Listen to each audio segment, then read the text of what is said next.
Hello and welcome to a very important, I wish I could say pleasant, episode of the Offside Museums podcast. My name is Oke Ndibe, and it's my delight to welcome you on behalf of my co-host Emeka Onyagwa. Today we're going to be discussing something that has gone viral in Nigeria and around the world in the last few days.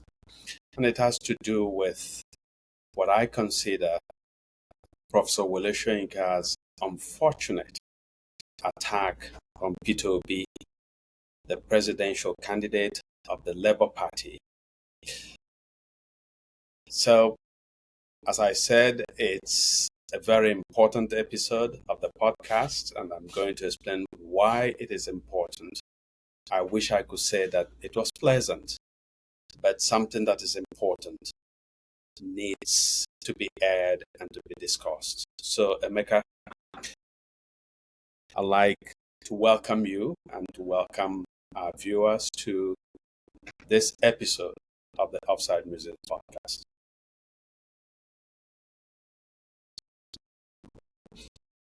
Yeah. Yeah. Sorry, you froze for a second. So yeah. It's interesting. Mhm. It's interesting. I guess for me, the question I would ask is, why is it that people tend to get all tied up in knots when Professor Wole Soyinka makes comments? Yeah. I don't really get it, and I'd like to know why you think that. Yeah. Well, I think that Soyinka has been for decades an important public intellectual in Nigeria. He's intervened in Nigerian politics, in Nigerian affairs, in sometimes dramatic ways, at critical junctures.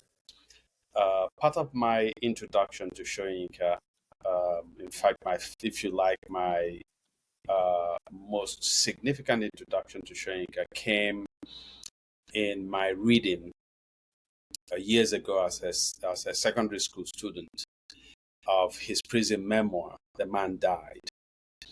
And Soyinka, anybody who knows anything about Soyinka will tell you that he's a very challenging writer. And so imagine then somebody who is tackling Wole Soyinka's work with a secondary school worth of diction. To say the least, it was tough going for me. But even so, there were key phrases in that memoir that have been, as you know, and as many of our viewers know, really important in my own intellectual development. One is that Soyinka says that the man dies in all who keeps silent in the face of tyranny. Often when I speak about this, in the spirit of inclusivity, I rephrase it as the human dies in all who keeps silent in the face of tyranny. In the same memoir, Wole Soyinka states that justice is the first condition of humanity. And I think that as a young person, that memoir spoke to me, at least such key phrases spoke to me. And I think that that's one part of why Soyinka has become a compelling figure in Nigerian politics. The other one has to do with the fact that Soyinka, in the prelude to the, first of all, in the 1960s, stormed the radio station with a gun and was able to stop the announcement of what he considered fraudulent results of an election that had taken place in the Western region, and to substitute it with a message, a warning, of hell if that impunity of an election was upheld. Subsequently, Wole Soyinka was, of course, put to trial and was able to escape on a technicality. Uh, Before the Nigerian Civil War, which some people call the Biafran War, started, Wole Soyinka traveled to the east and met Ojukwu and other people. He also spoke, I think, clearly about the injustice done to the people of the Southeast, and he called what had happened to them by the name of genocide, which is what it was. And for his efforts, he was detained by the Yakubu Gowon regime and held for more than 20 months in solitary confinement. And it was that experience of solitary confinement that he recounted in his prison memoir. So, as a young kid during the Biafran War, I read that book and it was transformative for me. I have since known Soyinka. In fact, I interviewed him in 1986 after he won the Nobel Prize. I studied his poetry and his drama in secondary school. Interviewed him in 1986, and I've come to know him personally. And it's somebody that I admire, and anybody who knows anything about me can testify to that. But you know that last September, I was in South Africa. I was invited to a major festival called Africa in the World, where Soyinka was a focus of the festival, and I was asked to moderate a conversation with him at Stellenbosch University. Before our conversation, I had said to him whether there was any question that was off the table, and he said, in typical characteristic Soyinka fashion, he said, "Nope, you can fire away." And one of the questions that I brought up was the fact that he himself had stormed a radio station on a mission to stop the transmission of what he considered a fraudulent electoral exercise. So I said to him that a lot of young fans who admired him were therefore deeply disappointed that when Ahmed Dati, Peter Obi's vice presidential candidate, indeed the vice presidential candidate of the Labour Party, took to the television to say that Bola Ahmed Tinubu, the beneficiary of what many Nigerians consider perhaps the most unconscionably rigged election in Nigeria's history, that Tinubu should not be sworn in, that he went on television and accused Dati and the Labour Party of being fascistic. And so my question to him was that young people were wondering what had happened to the Wole Soyinka that they once admired. And you and I know the answer he gave.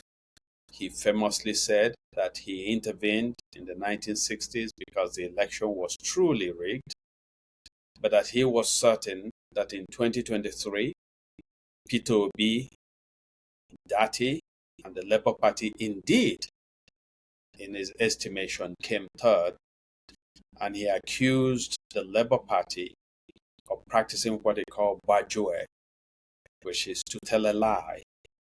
And Soyinka said that he had to intervene because he didn't want young people to believe the lie and to flood the streets and risk the possibility of some of them being maimed or being killed. So that was his answer. Subsequently, I was in Ibadan for a book reading, and somebody asked me the question, what did I think of Soyinka's response? And I said that I disagreed profoundly with Soyinka. I indeed I'm not. A lot of people are confident that Peter Obi won the Peter Obi and the Labour Party won the 2023 elections, and that it was a design by INEC and the forces within Nigeria who did not want the voices of the young people in Nigeria to be heard, to rig the election in such a way that Peter Obi was now placed third in the rankings.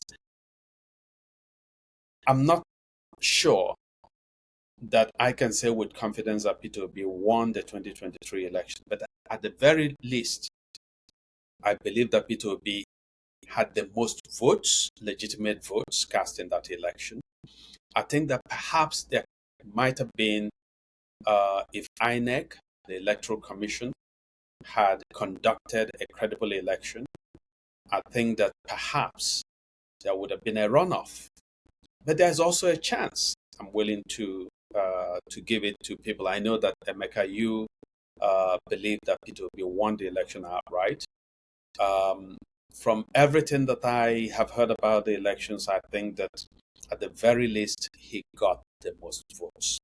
So I think it's a travesty that Peter Obi was placed third. I actually also know that for some reason, Soyinka indeed believes that Peter Obi and the Labour Party came third. How do I explain it? Again, I know that your question was, why is it that Nigerians care for his view? And I think that, in a sense, I'm addressing that question, but I'm also going beyond that. Soyinka has been an important factor in Nigerian politics, in Nigerian public affairs for decades, not just years. He has often spoken with courage on national issues. He's also spoken in a way that left people deeply disappointed. For example, when he made a turnaround and endorsed Muhammad Buhari for the presidency, stating that he thought that Buhari was a born-again Democrat, as it were. I think that in retrospect, people turned to see his criticism of Jonathan and of his wife, patient Jonathan, as unnecessarily, what's the word that I want to use? Cruel, see. And the only way that I can explain really that Soyinka continues to believe that the Labour Party came third in the election, in which young people across every ethnic and geopolitical lines in Nigeria mobilize themselves to vote to defeat the extant political order. The only reason I can think of that Wole Soyinka believes what he believes is that I think that Soyinka is, in a sense, captive to a small circle, what you might call an echo chamber, of people who reinforce to him, and this is actually something that I've heard from other people, not just from Soyinka. There are people who believe that it was only Igbo young men and women who were on the internet, quote unquote, making noise for Peter Obi. I know differently. I know that there were even perhaps as many Yoruba young men and women in the quote unquote obedient movement as Igbo young men and women.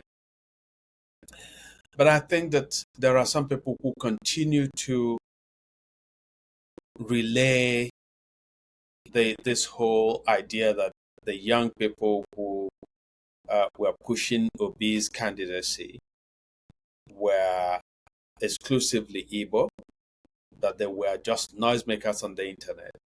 Indeed, that some of them did not even go to acquire the voter's card. And I suspect that Soyinka believes some of this, if not all of it. And so when he answered my question the way he answered it in South Africa, some people said, "Oh, why didn't you push back? Why didn't you argue with him?" And I said, "No, my job was not to argue with him. I was invited. It was his festival. I was invited to moderate a conversation. So he and I were not on stage arguing. And I was actually asked to speak to the broadness of his life as an intellectual, as an artist, as a hunter, as a person. And it was a mixed audience. There were people from India, from all over Europe, from the United States, from other parts of Africa. So much of the audience would not have understood the APC and the Labour Party and the PDP and Peter Obi and Tinubu and so on and so forth. But I do believe, and I said so in Ibadan, that I don't think for a moment that Bola Ahmed Tinubu won the 2023 presidential election. I disagree profoundly with Wole Soyinka. I'm close to him, consider him a mentor, but I think that he gets it wrong on this question. And a lot of us feel a particular ache, particular pain that he circles back to an attack, which some of us find inelegant. But he circles back to an attack of Peter Obi for other reasons, because Nigeria is mired in manifold crisis. And so, as far as I'm concerned, Peter Obi is not the problem of Nigerians. Peter Obi will not register on any list of problems, even if you ask Nigerians to list 10,000 problems that they currently have. Peter Obi will not feature on it. And so I had expected, clearly for me, Soyinka is an important voice. But on this question, I think that he continues to misread the mood of Nigerians, continues to misread especially the mood and the experiences of young men and women in Nigeria who bear the brunt of the tragedy of that country. So I'm going to pause there. Yeah.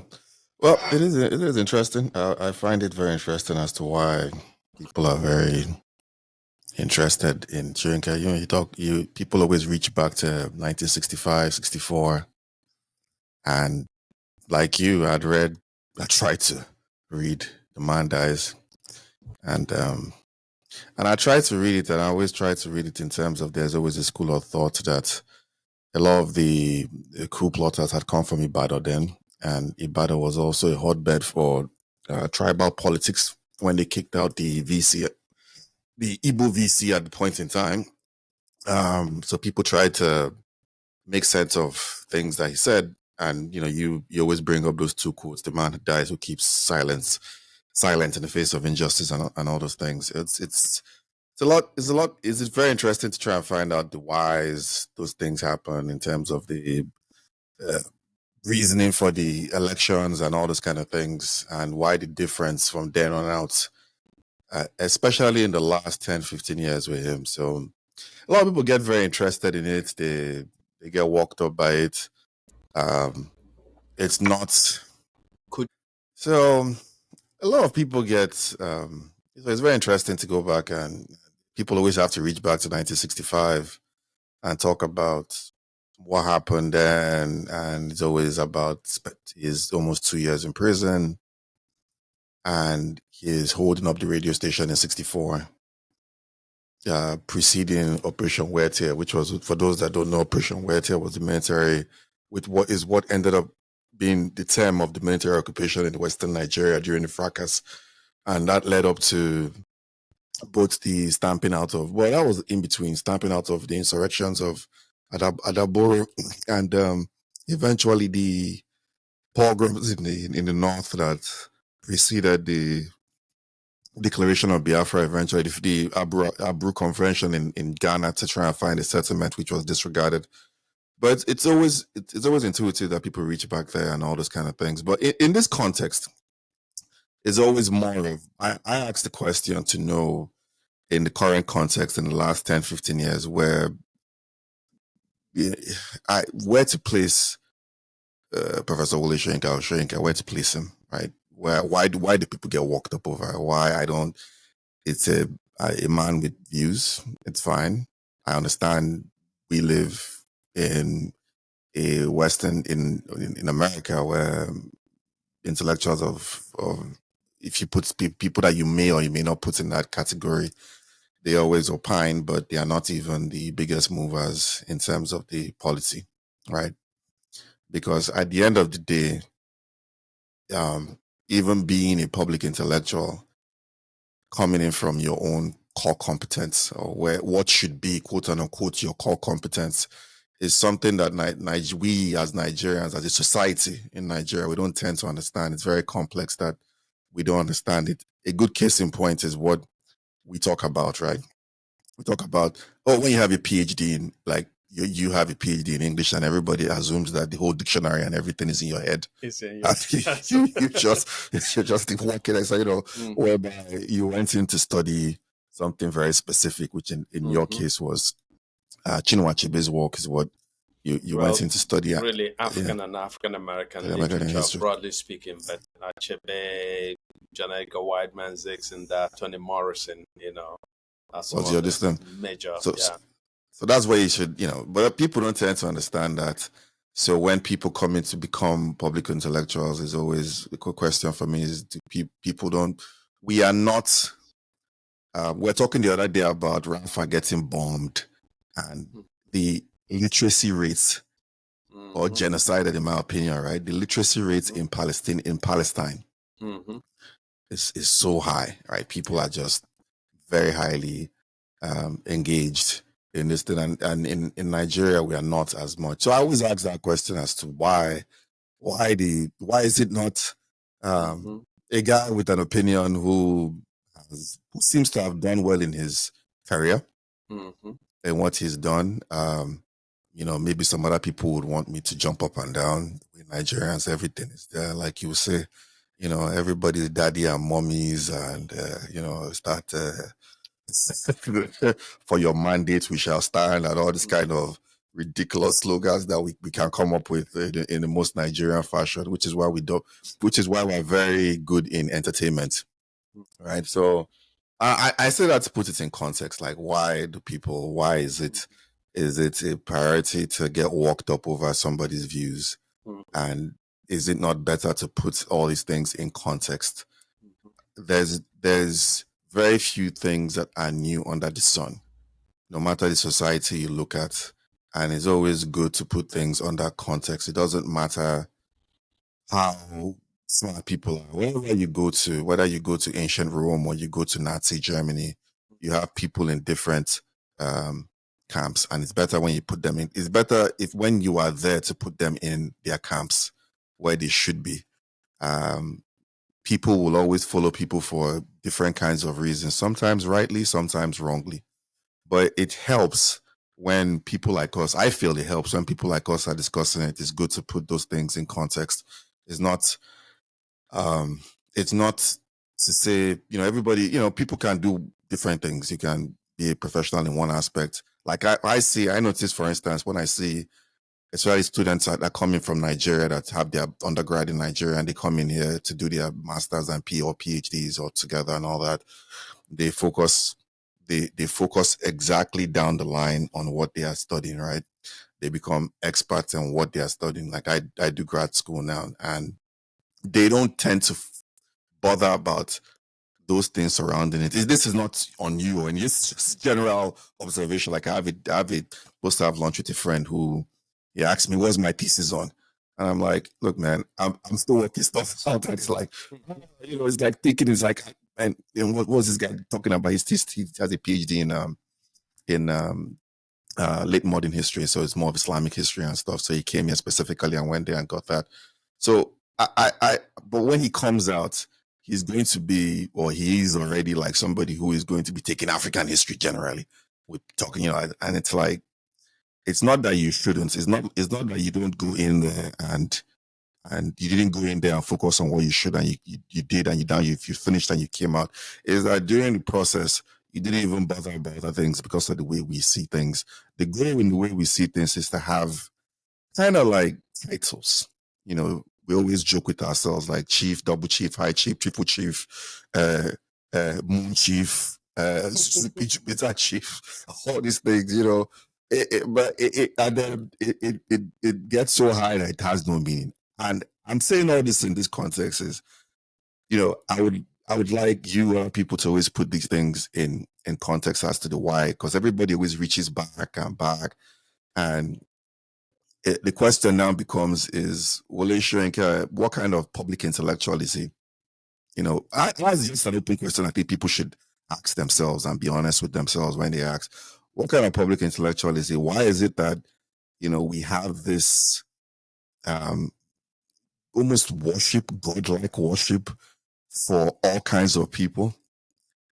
And then we sit down and we wonder, I was like, okay, why is it that it's not to say this person hasn't achieved, hasn't done great, but why is it that we have this everywhere we look, whether it's in church, whether it's in societies and all that, people have this godlike worship of people.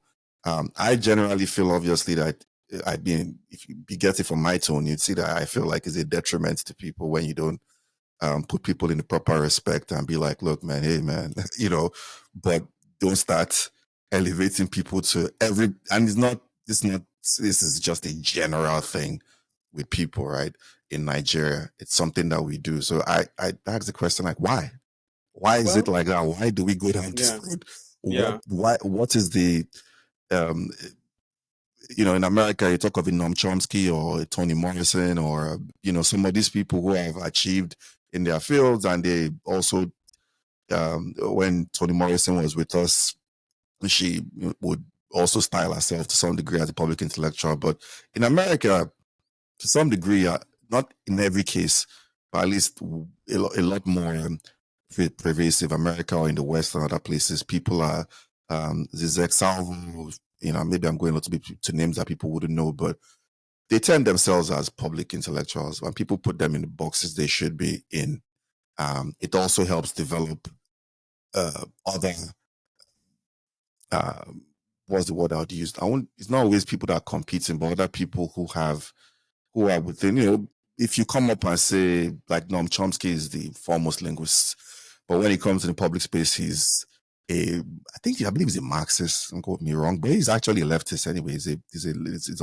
He's on the hard left. I believe he's a Marxist, and you put him in the appropriate box. It doesn't transcend that he's a linguistical genius of this era to being that his distinct views need to tower above everything and break everybody's head. He gives interviews, you listen, you take the substance of what he's saying, which is what we're going to do. Take the substance of what Professor Wole Soyinka has said in this instance. And also, leading up to the last 10, 15, 20 years, because to me, a case can be made that he's more or less a public intellectual for APC at this point. Not a diss.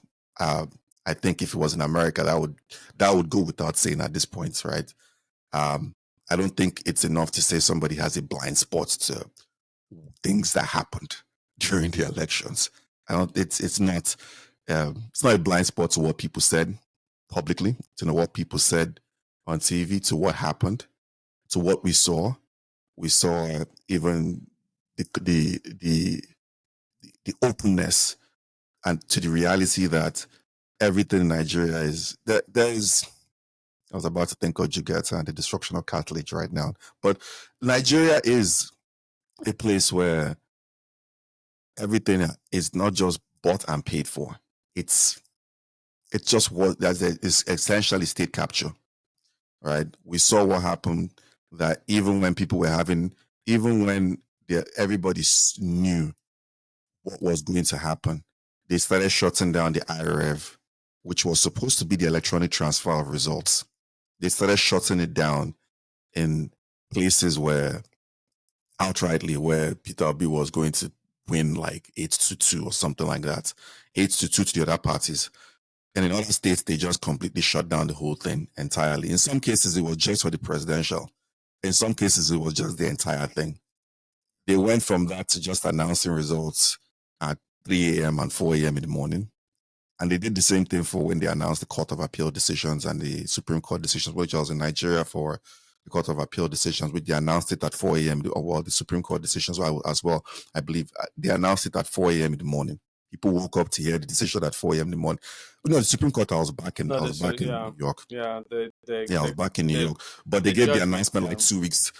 It wasn't even up to they gave the notice of judgment like I think it's 6 days, this thing, and they just went on and did what they wanted to do. But even with the elections, even with the ethnic, and I always say, whether you call it ethnic racism, whether it's this, it's all the same definition. It's discrimination based on uncontrollable characteristics. That's uncontrollable ethnic or tribal characteristics is what's the, whether you call it tribalism, whether you call it racism, it's all the same thing, right? You saw that in Lagos. You saw these things happening openly, and it's not, it's not to say in this instance we're talking about Soyinka. I don't think, to be clear, I don't think Soyinka purposefully operates as a tribal, jingoistic, propagator of some sort. I don't think so. Just based on things I've heard about him, not just from you, but from other people who have talked about how he has been of help to so many people across the board.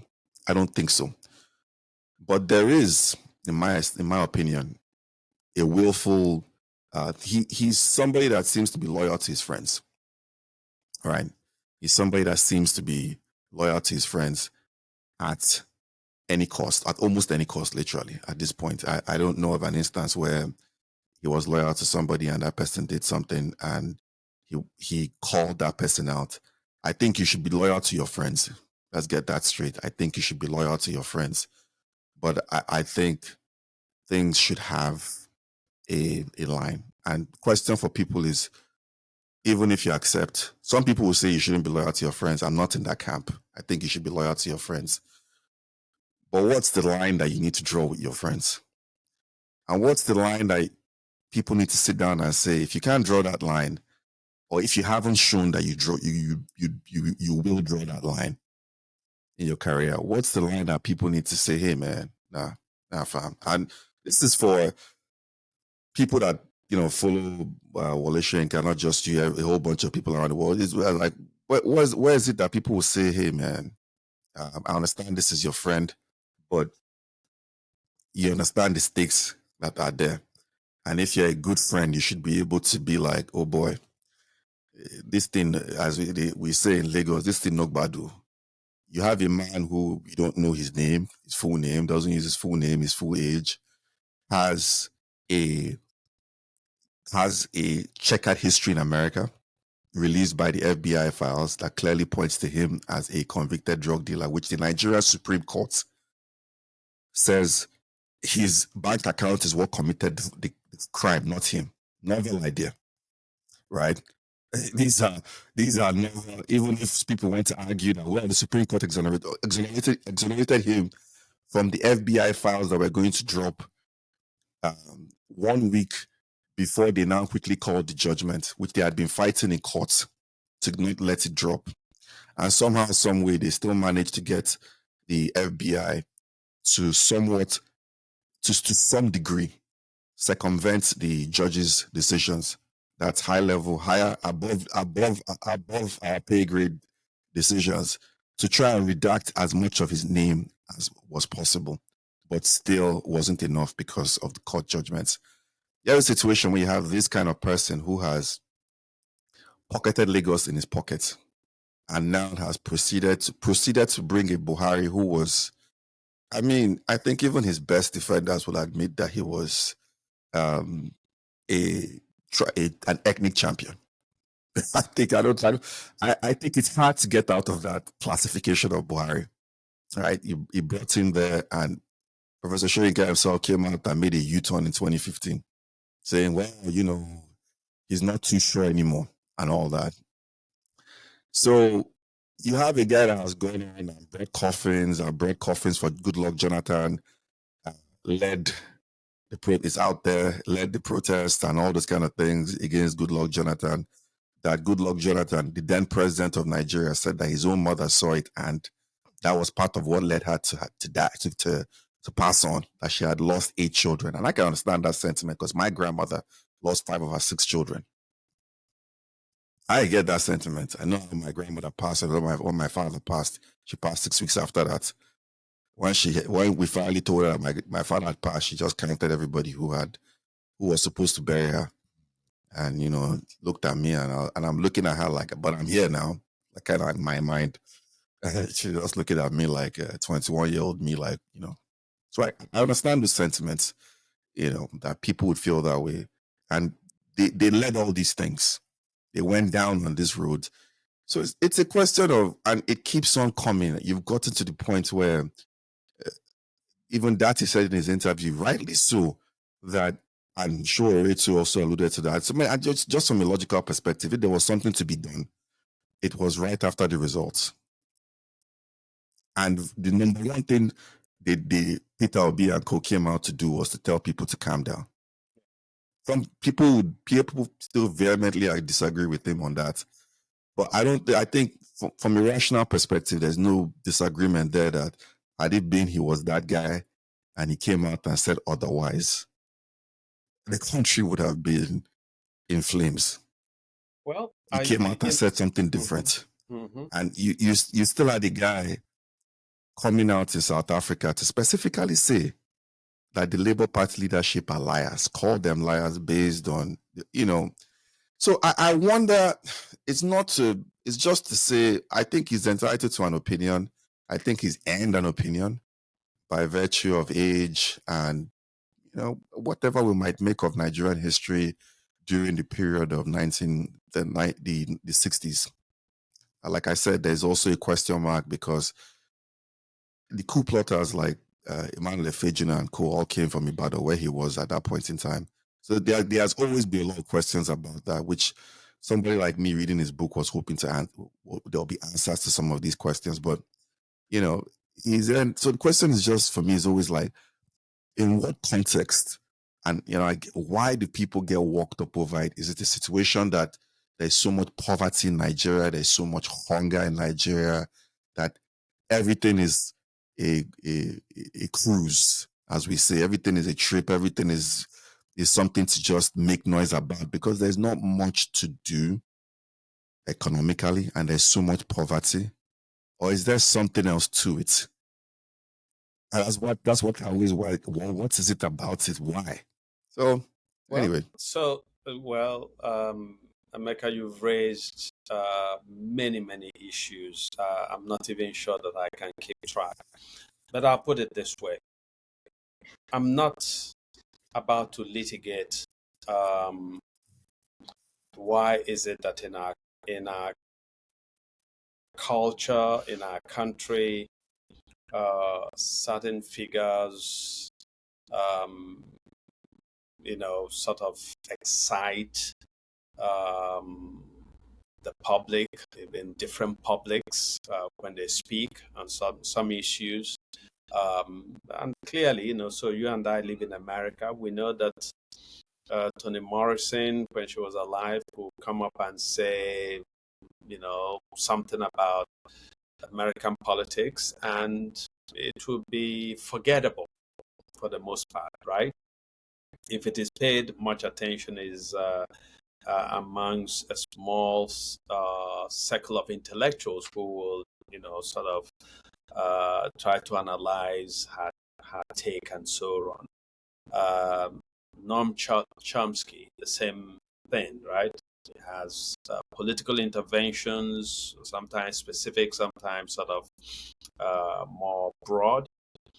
And very few people hear what he said. right?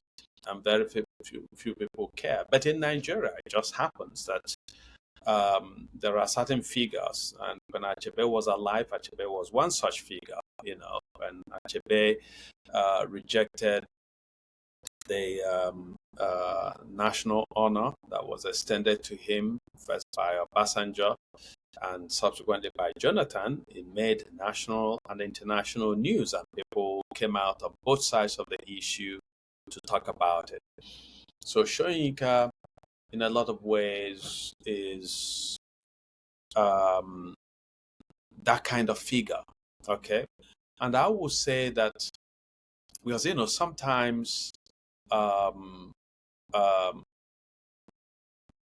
people sort of criticize Soyinka sometimes for not speaking, and I've written about this before, where young people will say there is so and so happening in the country. Wole Soyinka is not speaking, therefore they have bribed him. And I think that kind of silliness is particularly galling and disappointing, because I said to these young people, when Soyinka was your age and younger, he was in the political space and he was taking sometimes daring action. So I said, if he hasn't spoken, you speak.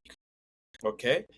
Again, it happens to me. People call me and say, oh, there's something happening in Anambra State, which is my home state. You have not spoken. Why haven't you spoken? And I say, I cannot speak on every issue. So if there's something you think is urgent and I have not spoken on it, I say, go ahead and speak. And some of these people have, advanced degrees and so on. But in a sense, they feel that it's you who should speak. So people get disappointed sometimes when Wole Soyinka doesn't speak. Then, of course, they get disappointed sometimes when he speaks. I am one of those profoundly disappointed that after the elections, with the travesty that transpired, say in a place like Lagos, okay, where following the presidential elections where Tinubu was roundly defeated in Lagos, the election had to be rigged to make Tinubu look respectable. Tinubu was devastated in Lagos by hundreds of thousands of votes. They rigged it to make the difference between him and the Labour Party candidate maybe 10,000. How was that humiliation, electoral humiliation, achieved? It was a coalition of young and old people, of people across ethnic divide. Yoruba young men and women, Igbo young men and women, Ijaw, Ishekiri, Northerners in Lagos, who had seen Tinubu's predatory leadership or rulership of Lagos, both when he was governor and subsequently when he was on the sidelines remotely controlling Lagos and its resources. And people said, we're tired of this tyrant, directing an inordinate amount of the resources of Lagos to his private pocket. And so, but something really dangerous and insidious happened after that presidential election. People like my old colleague, Bayo Onanuga, gave the impression that it was exclusively Igbo people who had coordinated or conspired to humiliate Tinubu in Lagos. And so Igbos became scapegoats, all right? And then suddenly you found warnings coming that Igbos were not to interfere in the affairs of Lagos. Now, anybody who understands the meaning of a nation would know that if you live in Lagos, you pay your taxes in Lagos, you participate in the growth of the economy of Lagos, you participate in the enjoyment of whatever benefits accrue to the people who live in Lagos, that you have and you meet certain electoral requirements, that you have a vote. But after the dropping of Tinubu in the presidential elections, on the day of the gubernatorial elections, thugs were unleashed at polling booths to intimidate, to harm, to drive away voters who were told that they were either Igbo and therefore could not vote in Lagos, or even some Yoruba voters who went to vote were told that they looked like Igbo people and they were not allowed to vote. So, quite honestly, I expected Professor Wole Soyinka to come out and speak clearly about this impunity. Okay, so it's disappointed a lot of people that he didn't and he hasn't. Okay, what happened in places like River State, in places like Edo State, okay, in the north, was, I mean, it was unspeakable atrocities across the board. Okay, what INEC did in suddenly crashing, which was not crashing, but in suddenly removing the process for the electronic transmission of votes, so that they were able to manipulate the results of the elections. Any patriot will say, this does not represent me. I would not accept this. And so, yes, I expected Wole Soyinka to come out and say that with all the money we spent on elections, that this should not happen. Okay? The way the results were tabulated, the way in which the judiciary became complicit in validating what was a clear daylight robbery. And so that's when young people are upset with Wole Soyinka, incensed in their criticism. This is all part of what plays into that criticism, right? They look at the Wole Soyinka, who was also a young man, who acted in a daring way, whom they had come to see as a role model and as an exemplar of daring political action. And they look to him to condemn what the young men, and I think that they are correct on this score, what the young men saw play out in February and March of 2023. Instead, what they hear is Wole Soyinka continuing to insist that the young men who are attacking Tinubu and Soyinka's position are a sectional demographic. Mostly, the suggestion is that they are Igbo young men and women. The suggestion also is that Peter Obi somehow is the commander-in-chief of these young men. Now, you and I know that Peter Obi does not control any of them. If anything, that Peter Obi is indeed even scared of the same people, young men and women who call themselves obedient. I got a taste of their ire.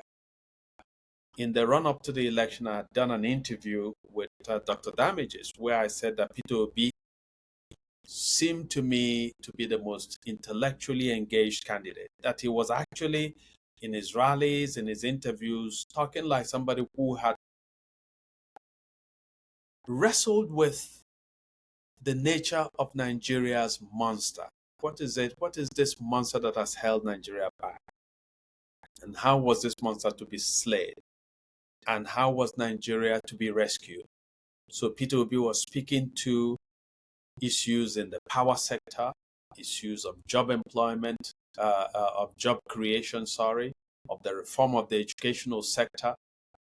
At a time when Tinubu was absolutely missing in action, where Tinubu would appear at rallies and speak like somebody who was half dead, where he will go to London and bring profound shame to himself by distributing simple questions that he was asked at Chatham House, where Atiku really was not articulating anything beyond I'm going to move the nation forward and I'm going to carry everybody along. That's such inane phraseology that marks politics in Nigeria. Peter Obi, in my view, was exciting, and that's why he excited young people, that he was offering solutions. He was speaking about solutions, and that's why young people adopted him. Peter Obi did not adopt them, they adopted him.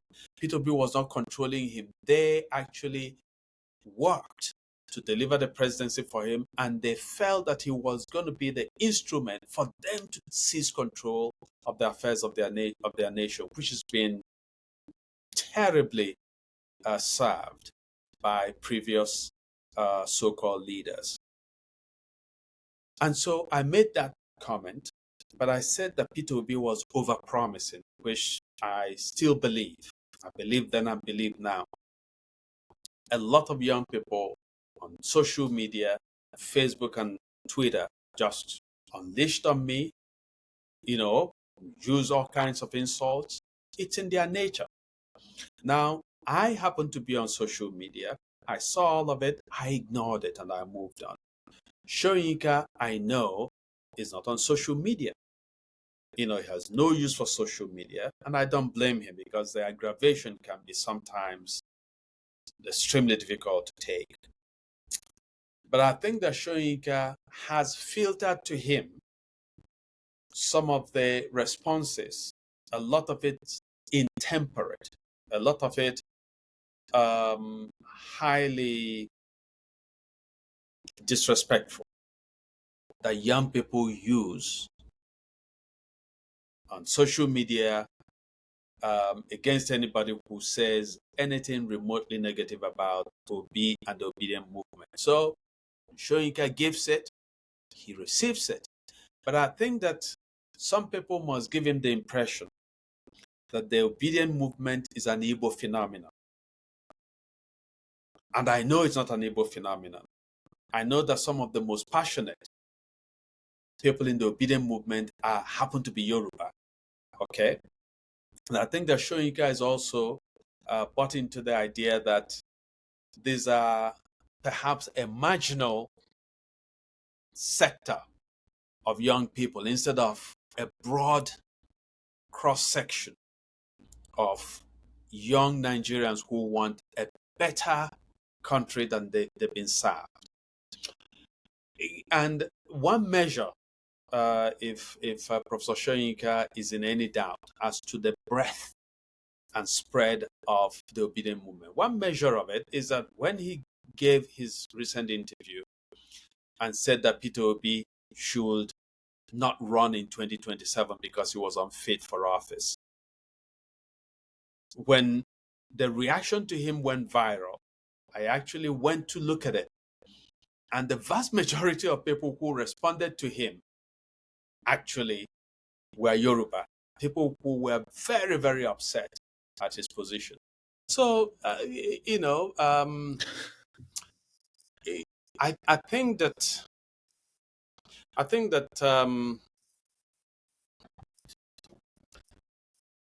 that the young people in Nigeria are looking for, first of all, so there are two things. One is, I think that the young people in Nigeria are looking for a more balanced view from Soyinka. And what seems to be his obsession with Peter Obi, which I think that he's fed news of attacks on him. For example, after my conversation with him in South Africa, where he accused the Labour Party leaders, Peter Obi and his cohorts, of lying. So that news is fed to him.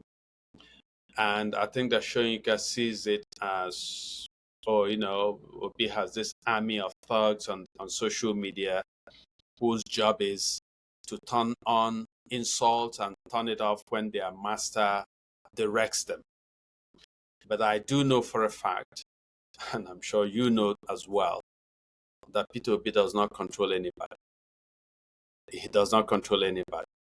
If anybody says that Peter Obi will press something and the attacks will start or stop, I think that that's a huge, if it happened, that was absolute coincidence.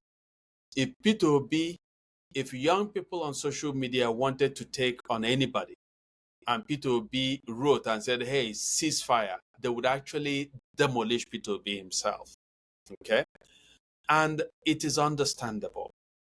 Nigerian young men. And again, that is part of why, for me, it's disappointing what Wole Soyinka focused on, right?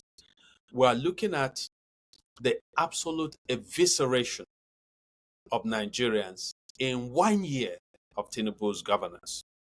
Within actually 1 month of Tinubu becoming, the very day of his swearing in, he announced the removal of oil subsidy.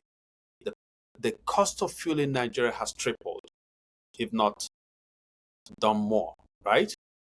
Suddenly, the price of rice, forget the price of rice, which is a staple in Nigeria, I think is now maybe 4 times what it was when Tinubu took over power. Look at the few things that Nigerians used to enjoy.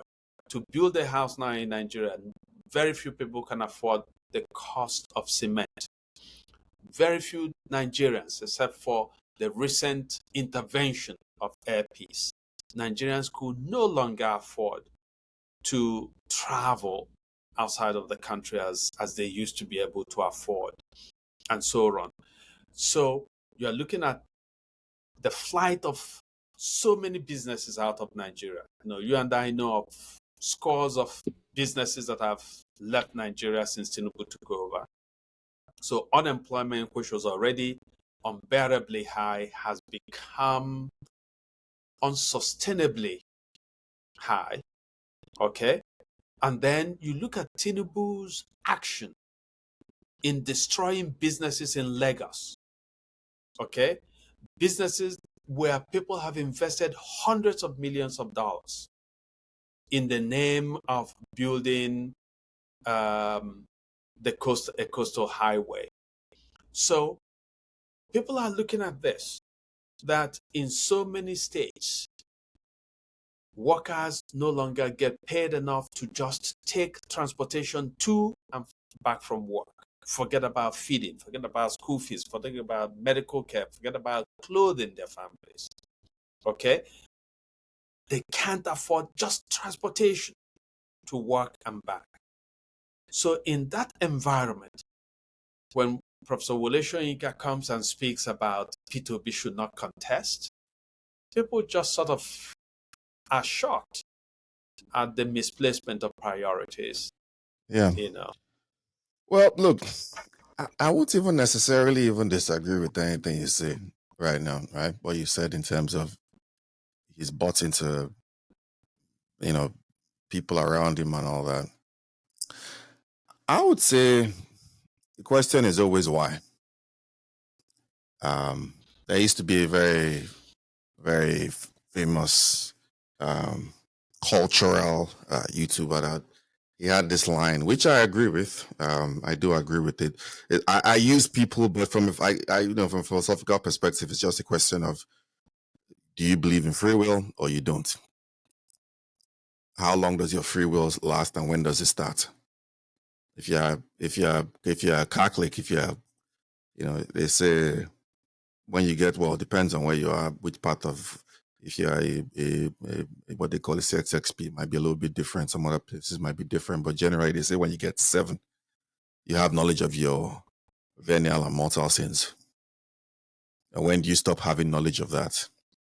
I say all that to say you're responsible for yourself. Mm-hmm.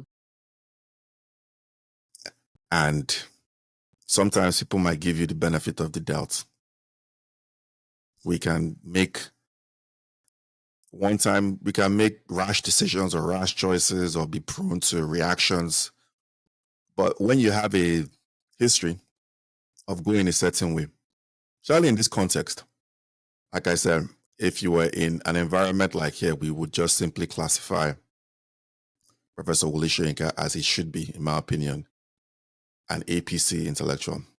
It's not, it is, if you go back to this thing, if you come to America, you have far left intellectuals who will concoct themselves to defend, centrist leftists, centrist rightists, neocons, Lindsey Graham. Well, Lindsey Graham is not intellectual. Billy Crystal is the intellectual power of the neocons. They've never seen anywhere they can't bomb, that they shouldn't bomb, right? Billy Crystal is one of them. Charles Krauthammer is another one of those guys, right? They are the intellectual powerhouses of this kind of.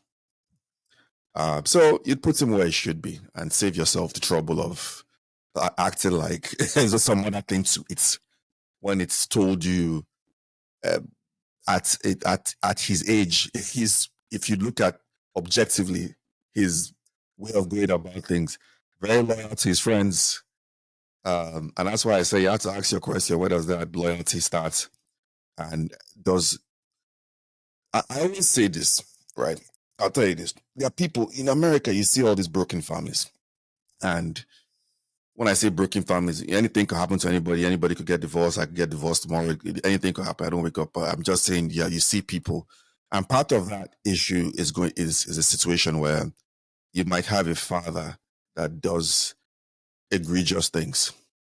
So, good example. Let's say your father is a serial killer. Do you draw the line on your father being a serial killer without having closure? I say no. So your dad, you have to have some closure or some, but there needs to be a place where people can say, hey, that's too far, dad, you're my dad and all that, but you've gone too far in certain things. And if that's the debate that people are having, that, well, they feel like there should be more objectivity. I'm probably not in that category. I feel that once you put things in their certain places, that I will join a conversation with you and be like, okay, where's the line on this? Where do you feel like this passes this thing? But I wouldn't feel that way in a conversation like this. I would feel like he is entitled to go on and on. As far as you put him in his right place, you're fine. You have less of a problem, right? Good conversation about that is, I always talk about, there's a difference between capitalism and free marketism. And the people on the American, especially the American people on the right, but after Bill Clinton especially, they conflated the two and said they're all the same thing. It's not true. How far do people go and say, no, what's the difference? Free market lets you live your essence and yourself and trade freely. But it does have this thing where it recognizes that people get too rich or people get too poor. It's not good for society. And then people can say, well, they adopt that. The absolutists are like, no. And that's a debate that people can have. But you can only have the debate when you put that in a context. That's an example. You put in a context. When you don't put in it, you're like, well, you expect this person to be. And my question is, why do you expect this person to be? I don't understand why people go about having this expectation. I don't think most people do. And I think people who, whether you're knowledgeable or not, I don't think most people are sitting down. I think some people are. But I think more than any other thing, people use these things for mischief. And that's why I started off earlier on by saying, I don't believe that Professor Wole Soyinka goes about trying to be an ethnic jingoistic bigot. I don't. But his actions and his comments is the fuel for those who do.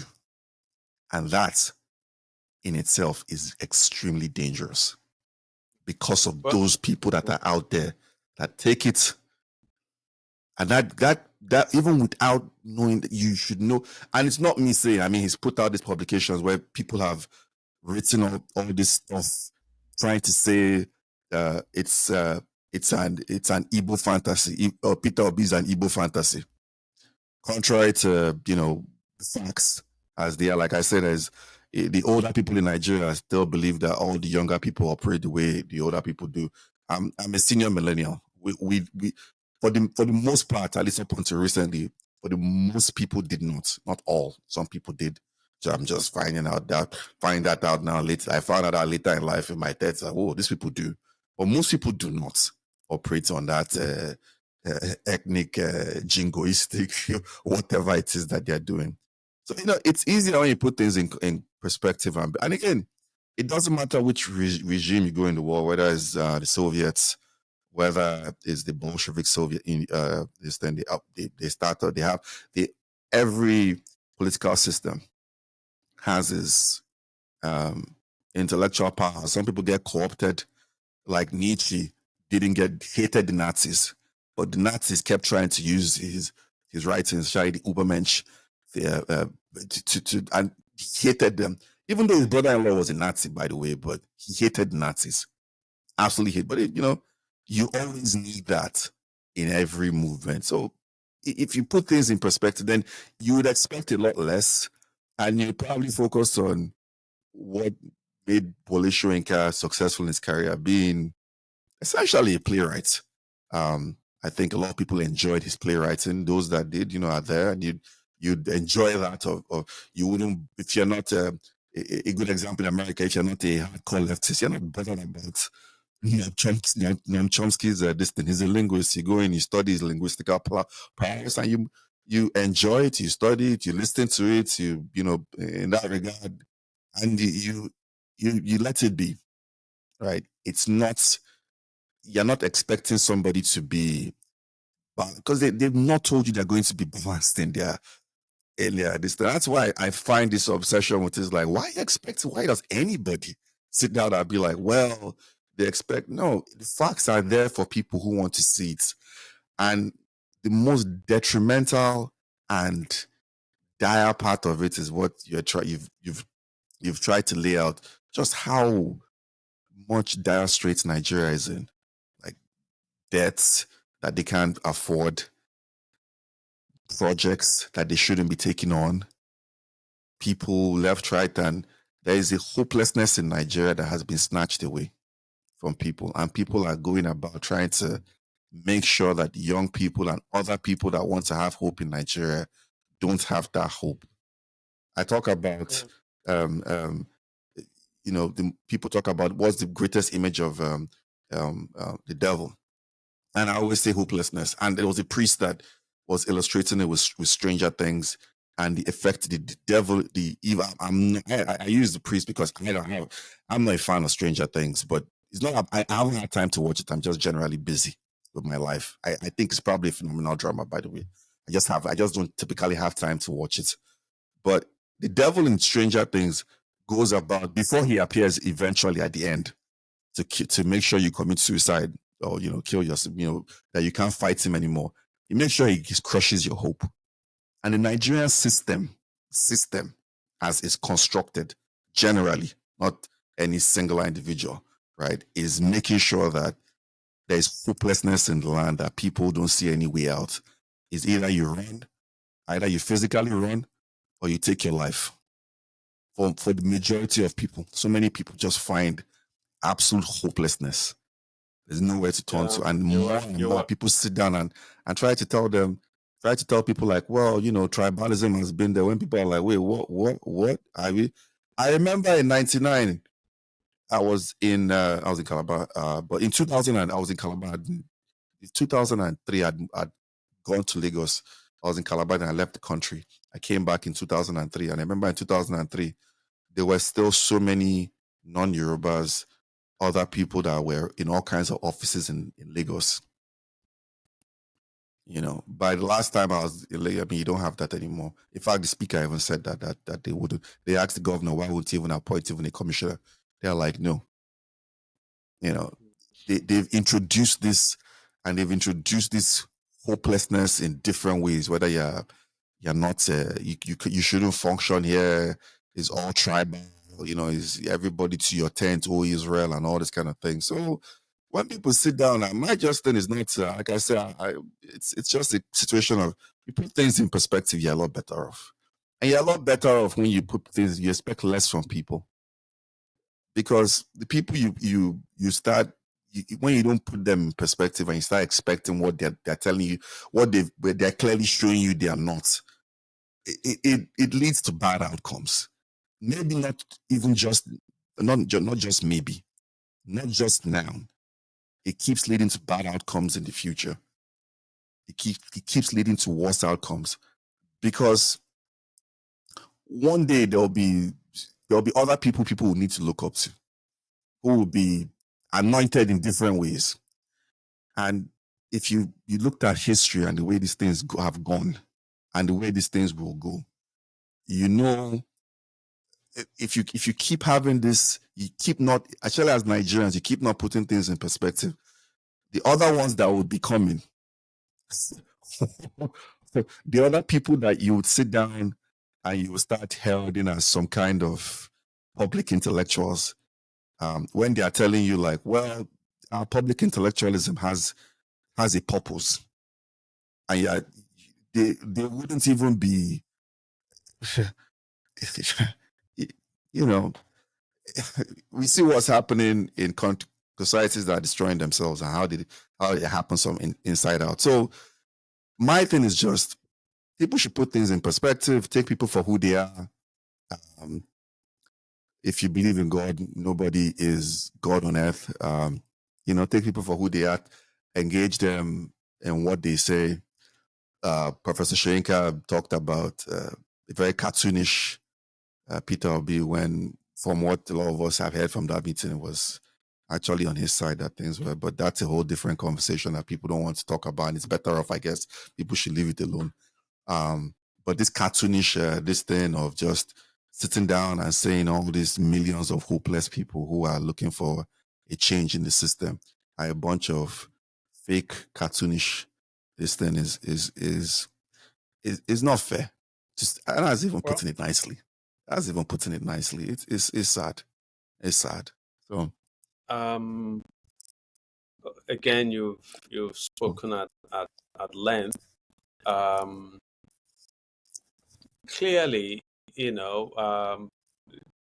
Soyinka has a history, with Tinubu. Tinubu was in the June 12th movement along with Soyinka, and they were both in exile at one point. Excuse me. And I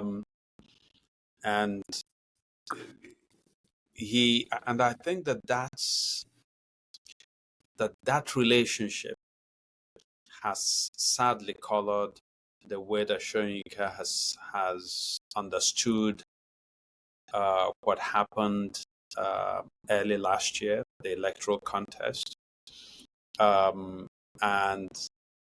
perhaps continues to color his misapprehension of the depth of desperation in the country, of what you rightly call is no longer a creeping hopelessness. It's a hopelessness that is pervasive, that is deep, that has indeed percolated through every strata of society. People call you, people who should earn a decent living, call you from Nigeria now, they want financial help just to eat. It's not help so that they would buy a new car or buy a space, just to eat.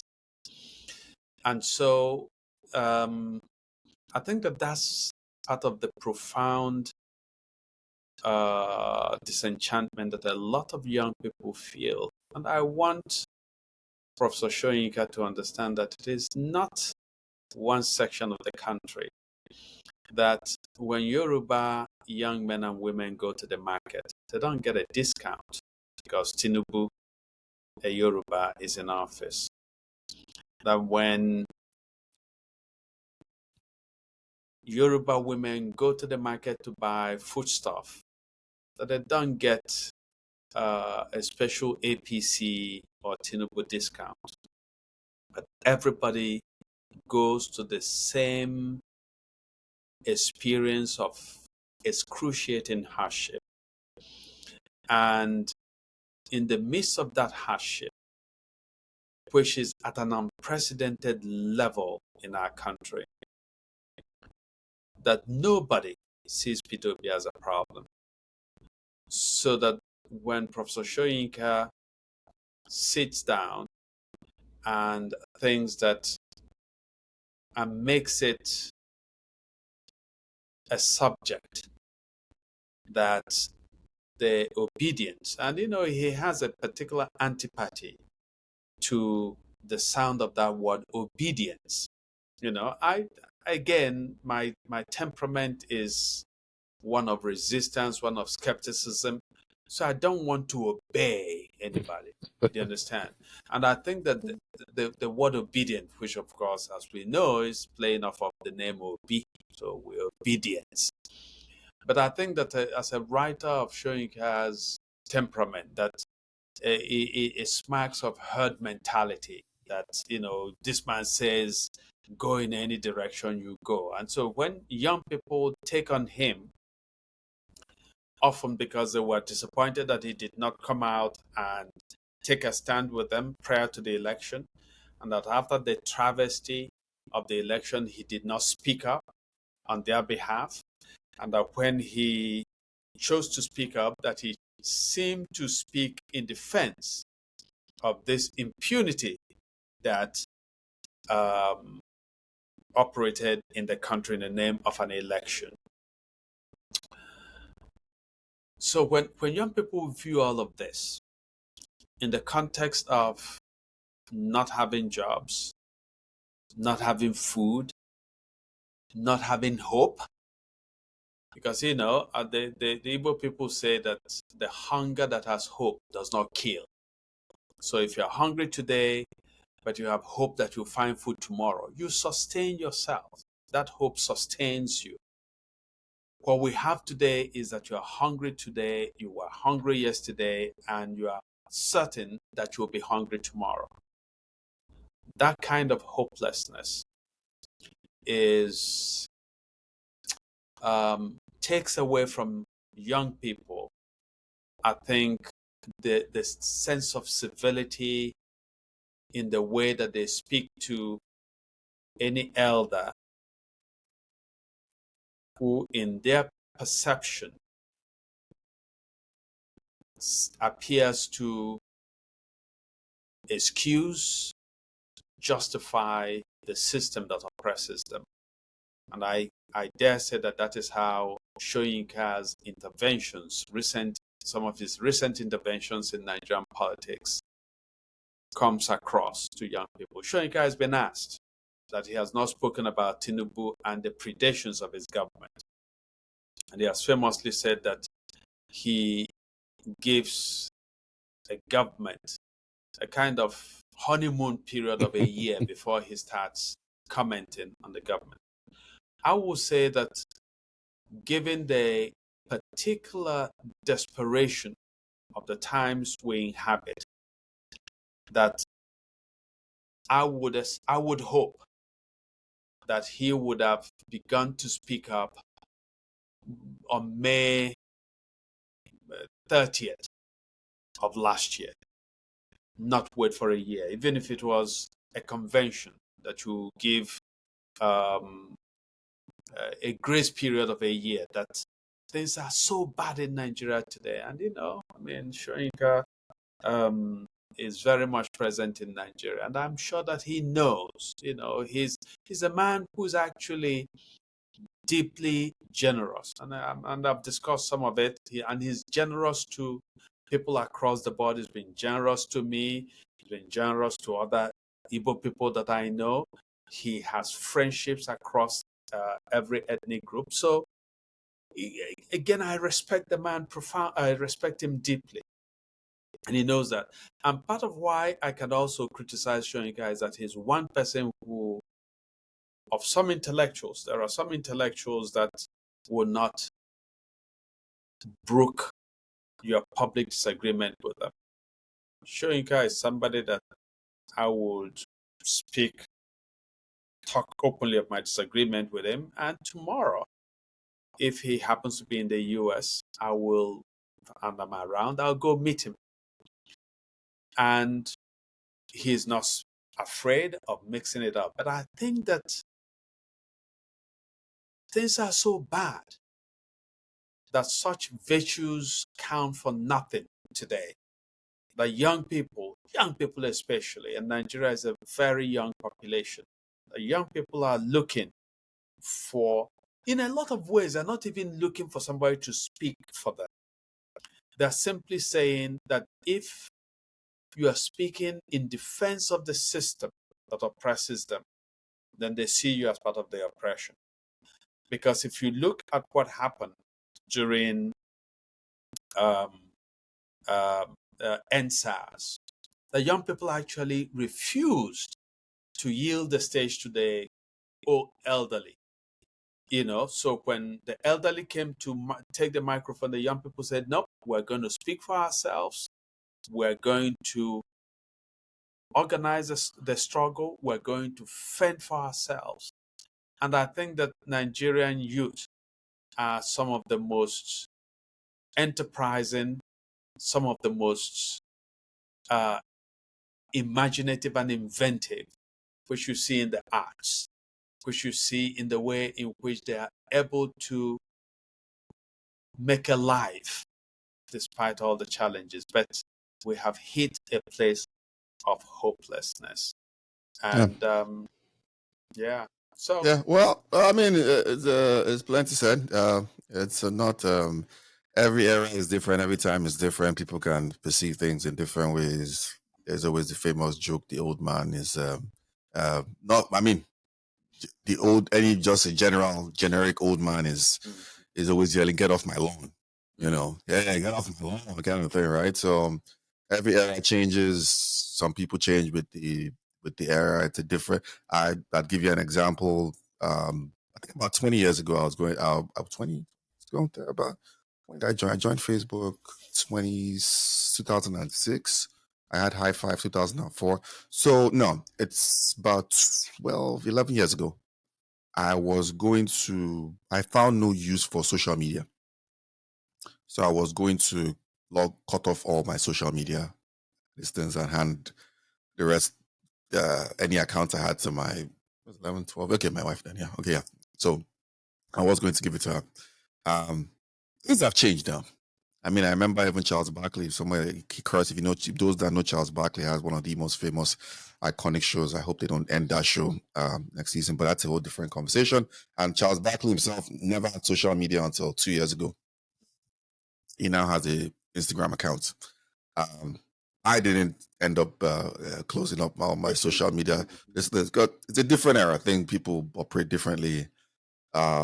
Things have changed. Things will keep changing. I hope for the better. I'm not a fan of somebody telling me that they're going to implant chips in my head and I can see my accounts on my head. I'm not really interested in that. But things change. Things will keep changing, and it's a different era. A guy, a man made a video and talked about that. Just to round up, he made a video and talked about it. I said, look, man, it's not, people are going to question all about you. We have a lot of information. But famously, in my field, in history field, the running joke is that people that study middle and late modern history are journalists, they're not historians.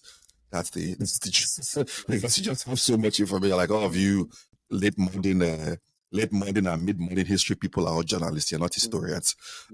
That's the joke. It's an internal joke. History people are listening. So things change. Things will keep changing. People will keep questioning. There's a lot of information out there. So don't sit down and start wondering. Things will consistently keep changing. Things will keep reforming. I hope for the better. And those that sit down and to me are like, well, young people are challenging us. Yeah, because in fact, my brother and I were talking in Nigeria there, and it's like, look, he lives in Nigeria, and it's like this next generation. I said, you mean the kids overseas? Like, no, the kids in Nigeria. This next generation, the way they even question yourself, it's not like before where you could just shut things down. People are questioning you like, okay, what's going on here? You're looking like, keep quiet when asking me that question. Those things don't work. This brother don't sabi. Yeah. So it's a different era. And to just try and caricature people in some way, shape, or form, instead of understanding the goodness and the badness of this era, just like there was goodness and badness in previous eras, whether it was 10 years ago, 15, 20, 30, 100, 500, 1,000, based on what we know 2,000 years ago. They are different and good and bad. So it's even another time I'll share my own. I've been attacked by the obedience 3 years ago, man, straight up. So there's nobody that, but it didn't color my what I feel is my unbiased opinion about what happened. I've been attacked 3 years ago. I was at 3.5 years ago. People that were fresh in America, I'll say fresh, 4 or 5 years, something like that, and they were busy attacking me, and it wasn't that I even said anything. I was just like, I'm just here. Anybody that knows me, I'm very cynical about Nigerian politicians. You need to super prove to me that, Obi. I'm like, well, I've heard left, right, and center. I don't know for a fact. I don't chase all those things as much. I've been very cautious, especially with Nigerian media, because I remember there were stories I had read. I stand by them. I had read them in online publications that at that point in time I had trusted were good. And today I can't find those stories anymore. So I'm very cautious with Nigerian media specifically. It's not that if I invest my effort in finding, I wouldn't find it, because there's something called a time capsule. It takes a while to go in there, look, and there's a whole decentralized system of capturing it.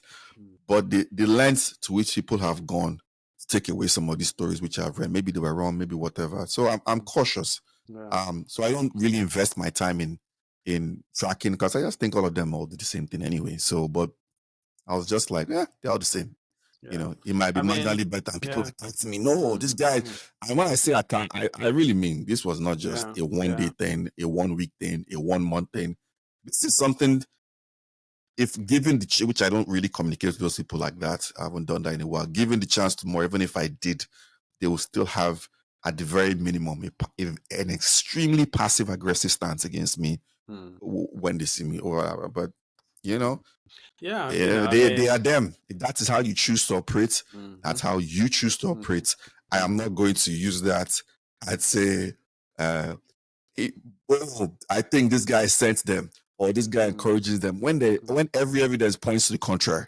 So no, that's not. Again, we put things in perspective. You're better off. That's right. You're way better. All this one of anybody saying ABC, you drink some water and go to bed, and like we're about to do now, that go to take a nap, and that's it, man. Like, man, go on. Anyway, so that's it's a good place to end it. And people ask me that perennial question, is there hope for Nigeria? And I say it's an easy question for me. The answer is yes. The reason the answer is yes is that hope is like faith for me. I don't have to have objective grounds for hope. If you say, are you optimistic? My answer is no. There's very little to inspire optimism in Nigeria. But I have hope. I have hope that even that in the end, there will be time for Professor Wole Soyinka and his young critics to see eye to eye, for Soyinka to understand that these young people are simply crying for their lives, and for him to have a sense of sympathy and to also understand, because I think it's crucial, that he's not facing a mob that is organized by anybody, and that definitely he's not facing a sectional mob, that he's facing the Nigerian youth who are in their breadth, their broadness, an endangered species in Nigeria and in Africa and in the world today. So it's been a delight to have this conversation and to have you, our listeners, join us on this episode. So please, we count on you always to join us again and again. Thank you very much. All right. There's always hope. There's hope that Charles Krauthammer will change and Billy Crystal will change. Charles is long dead, Oh, sorry. Yeah, well, that's as much. Yeah, actually, there's hope that Charles he's Krauthammer like, will change. yeah, Yeah. he's changed, Yeah, there's hope at he'll least change. There's hope Billy his Crystal will change. It is his always. form. No, Billy Crystal isn't changing. It's like saying that you hope that John Bolton will change. I hope John Bolton will change. Victoria Newland. I hope Victoria Newland will change. Yeah. Well, hope springs eternal. Let's say. Hope springs. I hope it will change, and I will act accordingly to what they showed me in the meantime. Yeah. Anyway, till next time.